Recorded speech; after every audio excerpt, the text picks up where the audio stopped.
আলহামদুলিল্লাহি রাব্বিল আলামিন ওয়াল আকিবাতু লিল মুত্তাকিন ওয়াসসালাতু ওয়াসসালামু আলা সাইয়্যিদিল আমবিয়াই ওয়াল মুরসালিন ওয়া আলা আলিহি ওয়া আসহাবিহি আজমাইন। সম্মানিত দর্শক শ্রোতা, দেশে বিদেশে, দূরে কাছে প্রবাসে যারা দেখছেন, নিউজ টিভির নিয়মিত আয়োজনে তাফসীরুল কোরআন অনুষ্ঠানে আপনাদেরকে জানাচ্ছি সুস্বাগতম, আন্তরিক অভিনন্দন, প্রীতি, শুভেচ্ছা। সম্মানিত দর্শক শ্রোতা, বরাবর নিয়ে আজকে আপনাদের সম্মুখে পবিত্র কোরআনে কারীম ফুরকান মাজিদের সূরাতুল বাকারার আয়াত 30, 31, 32, 33 নং আলোচনা ব্যাখ্যা বিশ্লেষণ করার মানুষে উপস্থিত হয়েছি। অত্র আয়াত কারীমের মধ্যে আল্লাহ সুবহানাহু ওয়া তাআলা মানব জাতির প্রতি অপরিসীম অনন্ত নেয়ামতের বিবরণ দিয়েছেন। পাশাপাশি সৃষ্টি জগতের মধ্যে আল্লাহ সুবহানাহু ওয়া তাআলা একমাত্র মানব জাতিকে খলিফাতুল্লাহি ফিল আরদ, জমিনে আল্লাহর প্রতিনিধি নির্বাচনের বিবরণ এবং সকল সৃষ্টির মধ্যে মানব জাতির শ্রেষ্ঠত্বের প্রসঙ্গ উল্লেখ করেছেন এবং যার অন্যতম কারণ আল্লাহ সুবহানাহু ওয়া তাআলা মানব জাতিকে ইলম তথা জ্ঞান বিজ্ঞানের নেয়ামত দ্বারা ভূষিত করেছেন। এ নিয়ে আল্লাহ সুবহানাহু ওয়া তাআলা আলোকপাত করেছেন। চলুন আমরা আল্লাহর ভাষায় কোরআনে হাকিম থেকে আমরা শুনে নিই। আউযু বিল্লাহি মিনাশ শাইতানির রাজীম। বিসমিল্লাহির রহমানির রহিম। وَإِذْ قَالَ رَبُّكَ لِلْمَلَائِكَةِ إِنِّي جَاعِلٌ فِي الْأَرْضِ خَلِيفَةً قَالُوا أَتَجْعَلُ فِيهَا مَن يُفْسِدُ فِيهَا وَيَسْفِكُ الدِّمَاءَ وَنَحْنُ نُسَبِّحُ بِحَمْدِكَ وَنُقَدِّسُ لَكَ قَالَ إِنِّي أَعْلَمُ مَا لَا تَعْلَمُونَ। আল্লাহ পাক রব্বুল আলামিন ইরশাদ করেন, وَإِذْ قَالَ رَبُّكَ لِلْمَلَائِكَةِ إِنِّي جَاعِلٌ فِي الْأَرْضِ خَلِيفَةً। याद करो जब तुम्हारे रब ने फरिश्तों से फरमाया, मैं जमीन में अपना नायब बनाने वाला हूँ। बोले, क्या ऐसे को नायब करेगा जो इसमें फसाद फैलाएगा और खून रेजिया करेगा। वनहनु नुसब्बिहु बिहम्दिका व नुक़द्दिसु लक, हम तुझे सराहते हुए तेरे तस्बीह करते और तेरी पाकी बोलते हैं। क़ाला, अल्लाह तबारक तआला ने फरमाया है, इन्नी अअलमु मा ला तालमून, मुझे मालूम है जो तुम नहीं जानते हैं। অর্থাৎ আল্লাহ তাবারক তাআলা ইরশাদ করেন, ওয়াইদ ক্বালা, হাবিব আপনি স্মরণ করুন যখন আপনার রব বলেছিলেন, লিল মালাইকা, ফেরেশতা কুলের উদ্দেশ্যে, ইন্নী জাইলুন ফিল আরদি খলিফা, আমি জমিনে আমার প্রতিনিধি তৈরি করব। ক্বালু, ফেরেশতারা বলেছিল, আতাজআলু ফিহা মান ইউফসিদু ফিহা, হে আমাদের রব প্রতিপালক, আপনি কি জমিনে এমন কাউকে সৃষ্টি করবেন যারা জমিনে বিবাদ তৈরি করবে, ফিতনা ফাসাদ তৈরি করবে, ওয়াসফিকুদ দিমা, এবং জমিনে রক্তারক্তি করবে, খুন খারাবি করবে, ওয়া নাহনু নুসাব্বিহু বিহামদিকা ওয়া নুকদ্দিসু লাক, অথচ আমরা তদস্থলে আপনার পবিত্রতা বর্ণনা করি, প্রশংসা সহকারে, ওয়া নুকদ্দিসু লাক, আপনার তাসবিহ বয়ান করি, আপনার পবিত্রতা বয়ান করি, সুমহান মর্যাদার কথা বর্ণনা করি। প্রত্যুত্তর আল্লাহ সুবহানাহু ওয়া তাআলা ইরশাদ করেছেন, ক্বালা ইন্নী আ'লামু মা লা তা'লামুন, আল্লাহ বলেছিলেন, ইন্নী, নিশ্চয় আমি, আ'লামু তা জানি, মা লা তা'লামুন, ফেরেশতারা তোমরা তা জানো না, তা আমি আল্লাহ তাবারক ওয়া তাআলা জানি। সম্মানিত দর্শক শ্রোতা, অত্র আয়াতে আল্লাহ তাবারক ওয়া তাআলা ওয়াইদ, কোরআনে কারীমের মধ্যে বিভিন্ন জায়গায় ইস শব্দ রয়েছে। মুফাসসিরিন কিরাম বলেছেন, যেখানে ইস রয়েছে সেখানে একটা ফেল উজ্জ থাকে, সেটা হলো উযকুর, হাবিব আপনি স্মরণ করুন। ইসটা হচ্ছে আরবি গ্রামাটিক্যালি একটা মনসুবের জায়গায় হয়। এখানে আল্লাহ তাবারক ওয়া তাআলা মানব জাতিকে খলিফা নির্বাচনের ইঙ্গিত দিয়েছেন। এই লক্ষ্যে রব্বি করিম হাকামুল হাকিমিন ইরশাদ করেছেন, ক্বালা রাব্বুকা, যখন তোমার প্রতিপালক বলেছেন, লিল মালাইকা, ফেরেশতাদের উদ্দেশ্যে, ইন্নী জাইলুন ফিল আরদি খলিফা, আমি জমিনে খলিফা তৈরি করব, আমার প্রতিনিধি তৈরি করব। এখানে আমাদের লক্ষণীয় বিষয় হলো মালাইকা কাকে বলা হয়? মালাইকা বলা হয় ফেরেশতাদেরকে। মুফাসসিরিন কেরাম মালাইকার সংজ্ঞা দিয়েছেন, হুয়া জিসমুন নুরানিয়ুন ইয়াতাশাক্কালু বিআশকালিন মুখতালিফা লা ইয়াকুলু ওয়া লা ইয়াশরাব। আল্লামা জুহাইলি বলেছেন, ওয়াল মালাইকা হুয়া জুনদুম মিন খালকিল্লাহ রাকাযাল্লাহু ফীহুমুল আকলা ওয়াল ফাহমা ওয়া ফাতারাহুম আলা আত-তাআ ওয়া আখদারাহুম আলা আত-তাশকিল বিআশকালিন মুখতালিফা ওয়া আলা আল-আ'মাল আল-আযীমাতি আশ-শাক্কা ওয়া সাহুম ফিল কুরআন বিআওসাফিন কাসীরা মিনহা আন্নাহুম ইউসাব্বিহুনা আল-লাইলা ওয়ান-নাহারা লা ইয়াফতারুন ওয়া আন্নাহুম লা ইয়াসুনা আল্লাহা মা আমারাহুম ওয়া ইয়াফআলুনা মা ইউমারুন। অর্থাৎ ফেরেশতারা হলো ওয়াজুন্নুম মিন খালকিল্লাহ, আল্লাহর সৈন্যবাহিনীর অন্যতম, যাদেরকে আল্লাহ সুবহানাহু ওয়া তাআলা আকল দিয়েছেন, বুদ্ধিশক্তি দিয়েছেন এবং এদেরকে তৈরি করেছেন ফাতারাহুম আলা তাআ, আল্লাহর আনুগত্যশীল হিসেবে, ওয়া আকদারাহুম আলা তাশকিল বিআশকালিন মুখতালিফা, এবং রব্বে করিম তাদেরকে বিভিন্ন আকার অবয়ব ধারণ করবার ক্ষমতা দিয়েছেন, ওয়া আলাল আমালিল আযীমাতি শাক্কা, এবং কঠিন থেকে কঠিন মহান কর্ম আঞ্জাম দেওয়ার মতো তৌফিক তাদেরকে দিয়েছেন। কোরআনে কারীম তাদের ব্যাপারে আল্লাহ সুবহানাহু ওয়া তাআলা বর্ণনা দিয়েছেন, ইউসাব্বিহুনা আল-লাইলা ওয়ান-নাহারা লা ইয়াফতারুন, তারা দিবা রজনী আল্লাহর পবিত্রতা বর্ণনা করে কোন ধরনের উইদাউট গ্যাপস, এবং ওয়া আন্নাহুম লা ইয়াসুনা আল্লাহা মা আমারাহুম ওয়া ইয়াফআলুনা মা ইউমারুন, এবং তারা আল্লাহ তাবারক ওয়া তাআলার নির্দেশিত অর্ডার আদেশ মান্য করেন, নাফরমানি করেন না, ওয়া ইয়াফআলুনা মা ইউমারুন, তাদেরকে যা আদেশ করা হয়েছে তারা তাই মেনে চলে। এরপর রয়েছে খলিফা। খলিফা বলা হয় মা ইয়াখলিফু গায়রাহু ওয়া ইয়ানুবু মানাবাহু, যিনি অন্যের স্থলে স্থলাভিষিক্ত হন। তা আল্লাহ তাবারক ওয়া তাআলা বলেন, আমি আমার খলিফা, আমার নায়েব, আমার রিপ্রেজেন্টেটিভ বানাতে চাই। তো মুফাসসিরিন কেরাম বলেন, এখানে খলিফা বলতে বুঝিয়েছেন ওয়াল মুরাদ বিহি আদম আলাইহিস সালাম, হযরতে আবুল বাশর, তার আরেকটি উপাধি রয়েছে আবু মুহাম্মদ, লিআন্নাহু কানা খলিফাতুম মিনাল্লাহি ফিল আরদ, যেহেতু তিনি জমিনে আল্লাহর পক্ষ থেকে আল্লাহর প্রতিনিধি। ওয়া কাদা সাইরুল আম্বিয়া আলাইহিমুস সালাম ইস্তাখলাফাহুমুল্লাহ, অনুরূপভাবে সকল আম্বিয়া ইকরাম 1.5 লক্ষ বা 2.5 লক্ষ সবাই আল্লাহর খলিফা।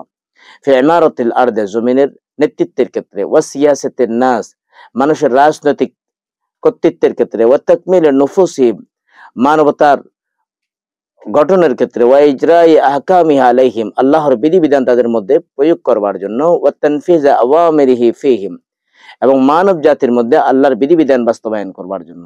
তাহলে বোঝা গেল খলিফা যিনি হবেন তিনি জমিনের মধ্যে নেতৃত্ব দেবেন, মানুষের চরিত্রকে গঠন করবে, তাকমিলে নুফুসিহিম, এবং আল্লাহর বিধিবিধানকে পৃথিবীর জমিনে মানব জাতির মধ্যে তিনি বাস্তবায়ন করবেন, ওয়া তানফিযা আওয়ামিরিহি ফীহিম, এবং আল্লাহর মধ্যে আল্লাহর আদেশ নির্দেশ এবং নিষেধাজ্ঞা তিনি বাস্তবায়ন করবেন। ওয়াকিলা, কেউ কেউ এটাও বলেছেন আদম ওয়া যুররিয়াতাহু, খলিফা দ্বারা মুরাদ হলো হযরত সাইয়েদনা আদম আলাইহিস সালাম এবং তার বংশধরগণ। কেননা লিআন্নাহু ইয়াখলিফু বা'দাহুম বা'দান ফি ইমারাতিল আরদ, কেননা আল্লাহ তাবারক ওয়া তাআলা যারাই আল্লাহর আদেশ মেনে, অর্ডার মেনে পৃথিবীর জমিনে শাসন ক্ষমতা পরিচালনা করবেন, সবাই খলিফাতুল্লাহিল আরদ মিন ওয়াজিহিন দুনা ওয়াজিহিন। তো অনেকে এটা ব্যাখ্যা করেছেন আল্লাহ তাবারক ওয়া তাআলা হযরত আদম আলাইহিস সালামকে খলিফাতুল্লাহিল আরদ হওয়ার জন্য যে গুণাবলী দিয়েছেন, ডাইরেক্টলি এটা অন্যান্য তার আওলাদদের মধ্যে সম্ভব না ছিল, বিদায় আল্লাহ তাবারক ওয়া তাআলা আম্বিয়া কিরামকে ডাইরেক্ট ফয়সাদ দিয়েছেন। আর বাকিগুলো হচ্ছে ইনডাইরেক্ট, যারা আল্লাহর নির্দেশিত পন্থায় জমিনে আল্লাহর বিধিবিধান বাস্তবায়ন করবেন, জমিনের খেলাফত, জমিনের সিয়াদত, কিয়াদত, নেতৃত্ব প্রদান করবেন, এদেরকে খলিফা বলা হয়। এখানে লক্ষণীয় বিষয় হলো রব্বে করিম ইরশাদ করেন যে আমি ফেরেশতাদেরকে, আল্লাহ পাক রব্বুল আলামিন বললেন ফেরেশতারা আমি জমিনে আমি আমার খলিফা প্রতিনিধি নির্বাচন বানাতে চাই, প্রেরণ করতে চাই। তখন ফেরেশতারা এই কথা শুনে ফেরেশতারা অবাক হয়ে গেল। আল্লাহ পাকের মহান দরবারে তারা বিনীতভাবে আরজ করলো, হে আমাদের ফরওয়ারদিগার, আপনার পবিত্রতা বর্ণনা করার জন্য, তাসবিহাত বর্ণনা করার জন্য, হামদ তাসবিহ পাঠ করার জন্য আমরা তো রয়েছি। এই অবস্থায় নতুন জাতি সৃষ্টির রহস্য কি? বিশেষ করে যারা দুনিয়াতে কলহ, দ্বন্দ্ব, বিবাহ বিচ্ছেদ করবে, ঝগড়া ফেসাদ করবে, এমনকি রক্তক্ষয়ী যুদ্ধে তারা লিপ্ত হবে, তোমার এই সুন্দর বসুন্ধরাকে যারা অসুন্দর করে তুলবে, আল্লাহ পাক রব্বুল আলামিনের দরবারে ফেরেশতাদের এমন প্রশ্ন তারা উত্থাপন করেছিলেন। মুফাসসিরিনে কেরাম এক্ষেত্রে একটা এই সন্দেহের অপনোদন করেছেন। এতে করে মূলত ফেরেশতাদের আপত্তি ছিল না, বরং ফেরেশতারা যে প্রশ্ন করেছিলেন সেটা ছিল তাদের জানার উদ্দেশ্যে। কারণ আল্লাহর কাজের মধ্যে, আল্লাহর সিদ্ধান্তের মধ্যে আপত্তি করবার ক্ষমতা কারো নেই। তো রব্বে কারীম তাদেরকে এখানে আল্লাহ পাক রব্বুল আলামিন আরেকটা বিষয় শিক্ষা দিচ্ছেন, সেটা হচ্ছে যে কোনো কাজের মধ্যে মাশওয়ারা করা, পরামর্শ করা, ইজা আযামতা ফাশাবির বাইনাহুম, এটা আমাদের প্রতি ইঙ্গিত রয়েছে, এটা খুদাই আদেশ ইস্তেহবাবের জন্য। তো রব্বে কারীম আহকামুল হাকিমিন এর জবাবে বলেছেন যে মানুষ, এটা ফেরেশতারা কেউ আপত্তিটা করলো, কারণ মানুষ সৃষ্টি করবার আগে আল্লাহ তাবারক ওয়া তাআলা পৃথিবীর জমিনে জিন জাতিকে তৈরি করেছেন। তারা পৃথিবীর মধ্যে অশান্তি সৃষ্টি করেছে, মারামারি, খুন খারাপি, অন্যায় অনাচার, জুলুম অত্যাচার, এক কথায় যাবতীয় অপকর্ম তারা করেছেন। তাদেরকে শাস্তি দিয়ে বিতাড়িত করবার জন্য আল্লাহ পাক রব্বুল আলামিন ফেরেশতাদেরকে প্রেরণ করেছেন। ফেরেশতাগণের দায়িত্ব পালন করেছে। তাই জিন জাতির অনাচারের কথা ফেরেশতাদের অবগতির মধ্যে রয়েছে বিধায় তারাও এই আশঙ্কা করেছিলেন। বিশ্ববিখ্যাত তাফসীর কারক ইমাম ফখরুদ্দিন রাজি আলাইহি রহমা এই বক্তব্যের সমর্থনে হযরত আব্দুল্লাহ বিন আব্বাস রাদিয়াল্লাহু তাআলা আনহুর একটি বর্ণনা তিনি উদ্ধৃতি দিয়েছেন। সেটা হলো, মানব জাতিকে আল্লাহ তাবারক ওয়া তাআলা খলিফা বলে আয়াতে ঘোষণা করেছেন। খলিফা অর্থ হলো প্রতিনিধি। যেহেতু মানব জাতির প্রতিনিধিতে এই পৃথিবীতে আল্লাহ পাকের প্রতিনিধি, আল্লাহ পাকের বিধিবিধান পালন কায়েম করার আশরাফুল মাখলুকাত হিসেবে তারা এই দায়িত্ব প্রাপ্ত। এই দায়িত্ব পালনের জন্য জিন জাতিকে আল্লাহ পছন্দ করেননি, নির্বাচন করা হয়নি ফেরেশতাদেরকে, বরং মানব জাতিকে এর জন্য উপযুক্ত বলে বিবেচনা করা হয়েছে। আল্লাহ পাক রব্বুল আলামিনের মহান দরবারে মানুষের এমনি উচ্চ মর্যাদা রয়েছে, তিনি মানুষের সাথে কথা বলেছেন হযরত মূসা আলাইহিস সালামের সাথে কুহে তুর পাহাড়ে, মেরাজ রজনীতে সাইয়্যিদুল মুরসালিন ইমামুল আউয়ালিন ওয়াল আখিরিন হুজুর করিম সাল্লাল্লাহু আলাইহি ওয়াসাল্লামের সাথে। এইজন্য ফেরেশতাদের আপত্তিতে রব্বে কারীম ইরশাদ করেছেন, ইন্নী আ'লামু মা লা তা'লামুন, আমি তা জানি তা তোমরা জানো না। তো অতএব পৃথিবীর জমিনে খেলাফত কায়েম করতে হলে তার জন্য যেটা দরকার সেটা হলো ইলম দরকার। এজন্য আল্লাহ পাক রব্বুল আলামিন ফেরেশতাদেরকে ওয়াল্লামা আদমাল আসমা কুল্লাহা সুম্মা আরাদাহুম আলাল মালায়েকা ইলা আখিরিল আয়া। তো এতে করে আল্লাহ পাক রব্বুল আলামিন বিশ্ব সৃষ্টির ব্যাপারে যাবতীয় জ্ঞান হযরত আদম আলাইহিস সালামকে দান করেছেন। পৃথিবীর বিভিন্ন দেশে মানুষ আজ যে ভাষায় কথা বলে সবগুলো আদম আলাইহিস সালামকে আল্লাহ পাক রব্বুল আলামিন শিক্ষা দিয়েছেন, এবং এতে করে ইঙ্গিত দিয়েছেন যে আল্লাহর প্রতিনিধিত্ব করতে হলে তাকে দ্বীন, কোরআন, সুন্নাহর বিধিবিধান সম্পর্কে অবশ্যই ওয়াকিফ হাল, তাকে অবগত হওয়া লাগবে। এজন্য আল্লাহ পাক রব্বুল আলামিন বলেন, ওয়াল্লামা আদমাল আসমা। এবং অন্য ফেরেশতারা হযরত আদম আলাইহিস সালামের মুখ নিঃসৃত এই ইলম দেখে তারা কি বলেছিলেন? অসহায়ত্ব প্রকাশ করে তারা বলেছিলেন, ক্বালু সুবহানাকা লা ইলমা লানা ইল্লা মা আল্লামতানা। তারা বলল, হে আল্লাহ, পবিত্র তুমি, তুমি মহাময়, তোমার জ্ঞান মহিমা অনন্ত অসীম, তুমি যা কিছু আমাদেরকে দিয়েছো, শিক্ষা দিয়েছো, তার অধিক আমরা কিছুই জানি না, আমরা আপনার শিক্ষা পর্যন্ত আমরা জানি। এ প্রসঙ্গে আল্লাহ তাবারক ওয়া তাআলা কোরআনে কারীমের অন্য আয়াতে ইলমের ফজিলত বর্ণনা করতে আল্লাহ পাক রব্বুল আলামিন বলেন, হাল ইয়াস্তাবিল লাযীনা ইয়ালামুন ওয়াল লাযীনা লা ইয়ালামুন, যাদের ইলম রয়েছে, জ্ঞান বিজ্ঞান রয়েছে, তারা এবং যাদের এই জ্ঞান বিজ্ঞান নাই, তারা কি সমান হতে পারে? অন্য আয়াতে আল্লাহ আরো বলেন, ইন্নামা ইয়াখশাল্লাহু মিন ইবাদিহিল উলামা, আল্লাহ পাকের যে সকল বান্দাদের মধ্যে ইলম রয়েছে তারাই শুধুমাত্র আল্লাহকে ভয় করে। আর ইলম না থাকলে আল্লাহকে ভয় করার গুণ থেকে বঞ্চিত হতে হয়। অথচ আল্লাহর ভয় হলো সকল নেক কাজের তৌফিক লাভের পন্থা, উসিলা, উপায় অবলম্বন।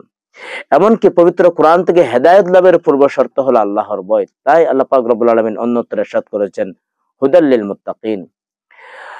সম্মানিত দর্শক শ্রোতা, তাহলে এই ওয়াল্লামা আদম আল আসমা এই শব্দ দ্বারা রব্বে কারীম ওয়ালাকাদ কাররামনা বনি আদমকে ফজিলত মণ্ডিত করেছেন ইলমের কারণে। তো ইলম ছাড়া, ইলম বলতে কোন ইলম? যে ইলম আল্লাহ প্রদত্ত ইলম, যে রব্বানি ইলম। তো ইমাম ফখরুদ্দিন রাজি রহমতুল্লাহি আলাইহি এই আয়াতের অধীনে আরো কয়েকটা হাদিস উল্লেখ করেছেন যে ইলমকে তিনি বলেছেন ইলম হলো পানির ন্যায়। তিনি ব্যাখ্যা বলেছেন যে ইলম হলো বৃষ্টির ন্যায়, যেমন বৃষ্টি যেমন আসমান থেকে নাজিল হয় তেমনি ইলম ও আসমান থেকে অবতীর্ণ হয়। সুবহানাল্লাহি ওয়া বিহামদিহি। দ্বিতীয় নম্বরে তিনি তুলনা করতে গিয়ে বলেন বৃষ্টিপাতের মাধ্যমে যেমন জমিন আবাদ হয়, জমিন তৈরি হয় ফল ফলাদি বিভিন্ন রকমারি দ্রব্য খাদ্য দ্রব্যের জন্য, তেমনি ইলমের কারণে মানুষের মনের জমিন আবাদ হয়, মানবিক ইনসানিয়ত ম্যানকাইন্ড গুণাবলী তার মধ্যে অর্জন সম্ভব হয়। ইলমবিহীন সত্যিকার যতই মানবতার স্লোগান দেয়া হোক না কেন এটা সম্ভব নয়।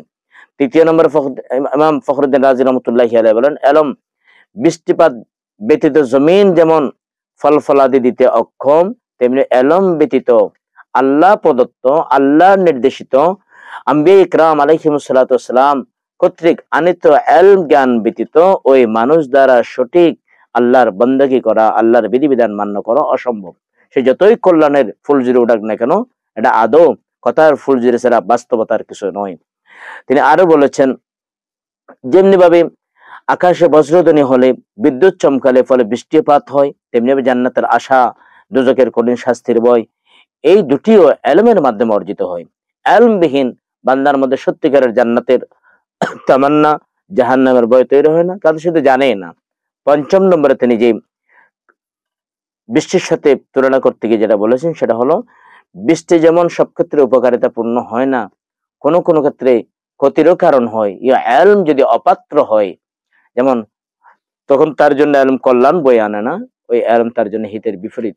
আমরা দেখতে পাই অনেকগুলো আজকের সমাজে ভ্রান্ত আলেম নামে অনেক ধরনের এই ব্যক্তিদেরকে দেখা যায় যারা ইসলামের মুখোশ ধারণ করে কোরআন সুন্নাহ বিরোধী কর্মকাণ্ডের মধ্যে নিয়োজিত, ইসলাম মুসলমানকে মিসগাইড করছে, এভাবে আমরা অনেককে দেখতে পাই। তো তিনি বলেছেন অনুরূপভাবে ইলম সকলের জন্য উপকারে নয়, বরং যারা আহলে ইলম, এজন্য আল্লামা মুস্তাহিদ রহমতুল্লাহি আলাইহি বলেছেন আয় সাইদি সিরাজি ফন্দে মদে কমজাদরা কমজাদগর বুজুর্গ শবদ রঞ্জে দহত উস্তাদরা। এখানে উস্তাদ বলতে ইলমের যিনি মালিক।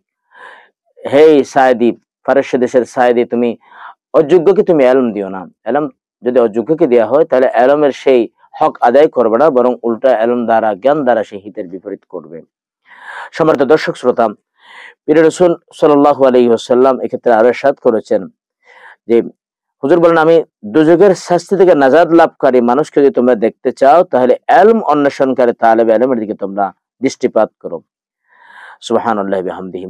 নবী আরো বলেছেন ওই আল্লাহ পাকের শপথ করে বলছি যার হাতে আমি মুহাম্মদুর রাসূলুল্লাহর প্রাণ, কোন ব্যক্তি যে আলেমের দুয়ারে যখন জ্ঞান অন্বেষণকারী জ্ঞান অর্জনের হাসিলের উদ্দেশ্য দিয়ে উপস্থিত হয়, আল্লাহ পাক রব্বুল আলামিন তার প্রতিটি পদক্ষেপের বিনিময়ে 1 বছরের ইবাদতের সওয়াব লিপিবদ্ধ করে দেন। সুবহানাল্লাহ। হুজুর এরপর বলেন প্রতিটি পদক্ষেপের বিনিময়ে আল্লাহ পাক রব্বুল আলামিন জান্নাতের মধ্যে তার জন্য একটা বিশাল টাউন তৈরি করে দেন, এবং যেই জমিনে ওই তালেবে ইলম আলেমের নিকট থেকে ইলম অর্জন করার জন্য বিচরণ করেন, সেই জমিনের জন্য আল্লাহ পাক রব্বুল আলামিন ওই বান্দার জন্য আল্লাহ পাকের দরবারে জমিন ইস্তিগফার করে সকাল থেকে সন্ধ্যা পর্যন্ত, যে সকাল বেলা বের হয় আর যে সন্ধ্যা বেলা বের হয় পুরো রাত পর্যন্ত। হযরত আবু মুসা আশআরী রাদিয়াল্লাহু তাআলা আনহু বর্ণনা করেছেন যে কিয়ামতের দিন সমস্ত মানুষকে আল্লাহ পাক রব্বুল আলামিন একত্রিত করবেন, এরপর আলেমে দ্বীনকে আল্লাহ পাক বাছাই করে নেবেন, বলবেন ইরশাদ করবেন আল্লাহ যে আমি তোমাদেরকে ইলমের নূর প্রদান করেছিলাম, এজন্য দিয়েছিলাম যে তোমাদেরকে শাস্তি দেব, সেজন্য আমি দিই নাই। আমি তোমাদেরকে দিয়েছিলাম ইলমে নূর দিয়েছিলাম শাস্তি থেকে বাঁচাবার জন্য, রেহাই দেওয়ার জন্য, রক্ষা করবার জন্য, অতএব তোমরা চলে যাও, তোমাদেরকে আমি আল্লাহ নিঃশর্ত ক্ষমা করে দিলাম। সুবহানাল্লাহি ওয়া বিহামদিহি। শুধু তা নয়, হুজুর করিম সাল্লাল্লাহু আলাইহি ওয়াসাল্লাম আবু হুরায়রা সূত্রে আরেকটা হাদিস বর্ণিত হয়েছে নবীজির কাছ থেকে, যে ব্যক্তি নবীজি ইরশাদ করেন আলেমে দ্বীনের পেছনে নামাজ আদায় করলো সেই যেন নবীর পেছনে নামাজ আদায় করলো। সুবহানাল্লাহি ওয়া বিহামদিহি। তা আজকের যে আলোচ্য বিষয় আল্লাহর প্রতিনিধি কারা? হযরতে হাসান বসরি রাদিয়াল্লাহু তাআলা আনহু থেকে বর্ণিত হাদিসে রাসূল করিম সাল্লাল্লাহু আলাইহি ওয়াসাল্লাম ইরশাদ করেছেন আল্লাহ পাকের রহমত হোক আমার খলিফাগণের প্রতি, আমার খলিফাদের প্রতি, প্রতিনিধিদের প্রতি, সাহাবায়ে কেরাম জিজ্ঞেস করলেন, ইয়া রাসূলুল্লাহ সাল্লাল্লাহু আলাইহি ওয়াসাল্লাম, মান খুলাফাউকা, আপনার খলিফা কারা? নবীজি ইরশাদ করলেন, যারা পৃথিবীতে আমি নবীর আদর্শকে জীবিত করে এবং আল্লাহর বান্দাদেরকে কোরআন সুন্নাহর শিক্ষা দেন, তারাই হলেন আমি নবীর খলিফা। আল্লাহ পাক রব্বুল আলামিন এই আল্লাহর পক্ষ থেকে আনিত বিধিবিধানকে বাস্তবায়ন করার জন্য যারা কর্তৃত্ব নেতৃত্ব দেন, তাদের লক্ষ্যে আল্লাহ বলেন, ইন্নী জাইলুন ফিল আরদি খলিফা। আল্লাহ পাক রব্বুল আলামিন সেই খেলাফতের যোগ্য দাবিদার হওয়ার আমাদের তৌফিক দান করুন, আমিন। তো দুঃখের সাথে বলতে হয়, আমরা সাহাবায়ে কেরামের খেলাফতের আলোচনা করি, বিশেষ করে হযরতে মৌলা আলী রাদিয়াল্লাহু তাআলা আনহুর আমরা খেলাফতের কথা বলি, তাকে ওয়ালায়াত কুল সম্রাট আমরা স্বীকার করতে রাজি, কিন্তু তিনি যে খলিফাতুল মুসলিমিন ছিলেন, তিনি চারজন খলিফার অন্যতম খলিফা ছিলেন, তিনি ইসলামী হুকুমত কায়েম করেছিলেন। আমরা সেখান থেকে দূরে, আজকে আমরা দূরে থাকবার কারণে আজকে যারা ইসলাম থেকে যুজন মাইল দূরে, তারা আজকে ইসলামের নাম দিয়ে বিভিন্ন এই দেশের মধ্যে মুসলিম মিল্লাতকে তারা মিসগাইড করে চলেছে। সেই জন্য উদাত্ত আহ্বান থাকবে আল্লাহর এই দিনকে কায়েম করবার জন্য, সত্যিকারের যারা কোরআন সুন্নাহর ধারক বাহক, যারা সাহাবায়ে কেরামকে সত্যের মাপকাঠি মানেন, জানেন, যারা রাসূল করিম সাল্লাল্লাহু আলাইহি ওয়াসাল্লাম সহ সকল নবীগণকে নিষ্পাপ জানেন, মানেন, যাদের আকীদা আল্লাহ মিথ্যা বলতে পারেন না, যাদের আকীদা, তাদের উচিত এই দেশের ইসলাম কোরআন সুন্নাহর বিধিবিধান বাস্তবায়ন করার জন্য, রাষ্ট্রীয় ক্ষমতায় আদর্শ মানব জাতি গড়বার জন্য, সোনার বাংলাকে জান্নাতের বাংলায় রূপান্তর করবার জন্য এগিয়ে আসা। وعلم آدم الأسماء كلها ثم عرضهم على الملائكة فقال أنبئوني بأسماء هؤلاء إن كنتم صادقين قالوا سبحانك لا علم لنا إلا ما علمتنا إنك أنت العليم الحكيم قال يا آدم أنبئهم بأسمائهم فلما أنبأهم بأسمائهم قال ألم أقل لكم إني أعلم غيب السماوات والأرض وأعلم ما تبدون وما كنتم تكتمون وعلم آدم الأسماء كلها, और अल्लाह ताला ने आदम अलैहिस्सलाम को तमाम अशिया के नाम सिखाए। थुम्मा अरदहुम अलल मलाइका, फिर सब अशिया को मलाइका पर पेश करके फ़क़ाल, फरमाया, अंबिऊनी बिअस्माइ हाउलाइ इन कुंतुम सादिक़ीन, सच्चे हो तो उनके नाम तो बताओ। क़ालू सुब्हानका ला इल्म लना इल्ला मा अल्लमतना इन्नका अंतल अलीमुल हकीम, फरिश्तों ने बोले, पाके हैं तुझे, हमें कुछ इल्म नहीं मगर जितना तूने हमें सिखलाया है, बेशक तू ही इल्म हिकमत वाला है। क़ाल या आदम अंबिहुम बिअस्माइहिम, अल्लाह तबारक तआला आदम अलैहिस्सलाम को खिताब करते हुए फरमाए, बता दे उन्हें सब अशिया के नाम। फलम्मा अंबअहुम बिअस्माइहिम, जब उसने यानी आदम अलैहिस्सलाम ने उन्हें सबके नाम बता दिए, क़ाल, अल्लाह तबारक तआला ने इरशाद गिरामी फरमाया, अलम अकुल लकुम, क्या न कहता था मैंने तुम्हें, आलम गैब अस्समावाति वल अर्द, कि जानता हूँ आसमानों और जमीन के सब छुपी चीजें, व अअलम मा तुबदून व मा कुंतुम तक्तुमून, और मैं जानता हूँ जो कुछ तुम जाहिर करते और जो कुछ तुम छुपाते हो। সম্মানিত দর্শক শ্রোতা, আমরা উর্দু তর্জমা করবার পর দর্শকদের অনুরোধের প্রেক্ষিতে আমরা উর্দুর পাশাপাশি বাংলা আপনাদের সামনে উপস্থাপন করার চেষ্টা করছি। তো এতে করে ফেরেশতাদের আপত্তি ছিল, আপত্তি জানবার মানুষে আপত্তি ছিল হারিয়ে দিও, বুঝো না। আল্লাহ রাব্বুল আলামিন ইরশাদ করেন, ওয়া আল্লামা আদম আল আসমা, আমি আল্লাহ আদম আলাইহিস সালামকে শিক্ষা দিয়েছি আল আসমা কুল্লাহা, সকল বস্তুর নাম। সুম্মা আরাদাহুম আলাল মালাইকা, অতঃপর আমি আদম আলাইহিস সালামকে উপস্থাপন করলাম ফেরেশতাদের নিকট। ফাকালা, আমি আল্লাহ পাক রব্বুল আলামিন বললেন, আম্বিউনি বিআসমাই হাউলাই ইন কুনতুম সাদিকিন। আম্বিউনি, সংবাদ প্রদান করুন, বিআসমাই হাউলাই, ওই নাম যে সকল নামগুলো শিক্ষা দিয়েছি, আল্লাহ পাক রব্বুল আলামিন শিক্ষা দিয়েছেন।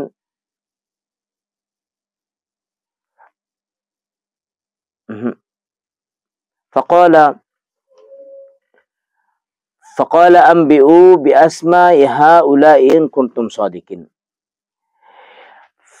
আদম আলাইহিস সালামকে আল্লাহ পাক রব্বুল আলামিন ওই নামসমূহের ইলম শিক্ষা দেওয়ার পরে আল্লাহ ফেরেশতাদের উদ্দেশ্যে বললেন যে এই নামগুলো তোমরা বলো যদি তোমাদের দাবির মধ্যে তোমরা সত্যবাদী হও। ক্বালু সুবহানাকা লা ইলমা লানা ইল্লা মা আল্লামতানা ইন্নাকা আনতাল আলিমুল হাকিম। ফেরেশতারা বললেন, হে আল্লাহ পাক রব্বুল আলামিন, আপনার সত্তা অতি মহান, পুত পবিত্র, আমাদের তো কোনো জ্ঞান নেই, তবে আপনি যা শিক্ষা দিয়েছেন তা ছাড়া আমাদের আর কোনো জ্ঞান নেই, তা আপনি মহাজ্ঞানী, মহাবিজ্ঞানময়। এরপর আল্লাহ পাক রব্বুল আলামিন বলেন, ক্বালা ইয়া আদম আম্বিহুম বিআসমাইহিম, হে আদম আলাইহিস সালাম, আপনি তাদেরকে সংবাদ প্রদান করুন সকল বস্তুর নামসমূহ। ফালাম্মা আম্বাহুম, হযরত আদম আলাইহিস সালাম যখন তাদের এই নাম সম্পর্কে অবহিত করলেন, বিআসমাইহিম ক্বালা আলাম আকুল লাকুম, আল্লাহ পাক রব্বুল আলামিন বললেন, ফেরেশতারা, আমি কি তোমাদেরকে বলিনি, ইন্নী আলামু, আমি আল্লাহ জানি, গায়বাস সামাওয়াতি ওয়াল আরদ, আসমান এবং জমিনের অদৃশ্য বিষয়সমূহ, ওয়া আলামু, এবং আমি তাও জানি, মা তুবদুন, যা তোমরা প্রকাশ করো, ওয়া মা কুনতুম তাকতুমুন, এবং যা তোমরা গোপন করো। সব কিছুর ওপেন সিক্রেট বিষয় আমি আল্লাহ পাক রব্বুল আলামিন অধিকতর সমান জানি। এতে করে আল্লাহ পাক রব্বুল আলামিন হযরত আদম আলাইহিস সালামের খেলাফতের জন্য নির্বাচন করেছেন। ফেরেশতারা যখন জানতে চেয়েছেন, সৃষ্টি জগতের মধ্যে ফেরেশতাদের ধারণা ছিল মুফাসসিরিনে কেরামের ভাষ্য অনুযায়ী যে তাদেরকে আল্লাহ পাক রব্বুল আলামিন খলিফা বানাবেন। তো এতে করে তারা জানবার মানুষে, আপত্তির মানুষে নয়, জানার মানুষে ফেরেশতারা বলেছেন, আল্লাহ আপনি এমন কাউকে তৈরি করবেন কি যারা পৃথিবীর মধ্যে ঝগড়া ফেসাদ ফিতনা রক্তি করবে। রব্বে করিম আদম আলাইহিস সালামকে ইলমের শিক্ষা দিলেন। এরপর আল্লাহ পাক রব্বুল আলামিন ফেরেশতাদের সম্মুখে পেশ করলেন। ফেরেশতারা আদম আলাইহিস সালাম যে নামগুলো উচ্চারণ করলো, তারা সেগুলো শুনে তারা বিস্মিত হয়ে গেল। তারা আল্লাহ পাক সুবহানাহু ওয়া তাআলার দরবারে ক্ষমা প্রার্থী হয়ে গেলেন। আজকের এই তাফসীরুল কোরআনের অনুষ্ঠান দিয়ে আমি সম্মানিত দর্শক শ্রোতা সুধী জনতা আপনাদেরকে আহ্বান জানাবো, আল্লাহ পাক রব্বুল আলামিন এই বাংলার জমিনকে সত্যিকারের কোরআন সুন্নাহর আলোকে আলোকিত করবার, মানুষে আপামর জনতাকে এগিয়ে আসবার তৌফিক দান করুন। আমাদের সঙ্গে থাকবেন। সবাইকে বরাবরের ন্যায় তাফসীরুল কোরআন অনুষ্ঠান দেখে দুনিয়া এবং আখিরাতের অপরিসীম বারাকা, নিয়ামত, কল্যাণ হাসিল করবার আমন্ত্রণ জানিয়ে আজকের মতো এখানে শেষ করলাম। আসসালামু আলাইকুম ওয়া রাহমাতুল্লাহি ওয়া বারাকাতুহু।